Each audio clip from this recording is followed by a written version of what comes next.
Samantha हमेशा से सोचती थी कि उसके परिवार का घर साधारण था, कुछ भी खास नहीं। एक शांत पड़ोस में स्थित यह एक सफेद बाड़ और एक अच्छी तरह से बनाए गए बगीचे के साथ एक आरामदायक 2 मंजिला घर था। फिर भी जैसे ही उसने एक दोपहर धूल भरी अटारी में घूमते हुए उसकी नजर कुछ असामान्य पर पड़ी। दूर कोने में भूली हुई पेटियों के ढेर के नीचे उसने फर्श के तख्तों के नीचे छिपा हुआ एक संकीर्ण ट्रैपडोर देखा।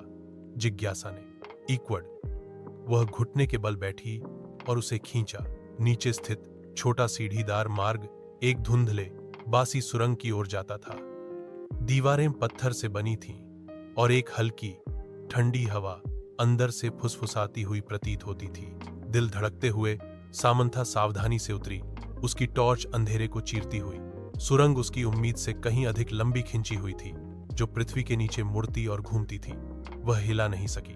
उसे यह महसूस हो रहा था कि वह अतिक्रमण कर रही है, कि कुछ उसका इंतजार कर रहा है। अनंत काल जैसा लगने के बाद सुरंग आखिरकार एक छिपे हुए कमरे में खुल गई। दीवारें पुरानी किताबों की अलमारियों से भरी थीं, अजीब चमड़े से बंधे खंडों से भरा हुआ। कमरे के केंद्र में एक पुरानी डेस्क धूल भरे कागजात और पत्रिकाओं से घिरी हुई थी। जैसे ही सामंथा दस्तावेजों को पढ़ रही थी, उसके हाथ कांप रहे थे।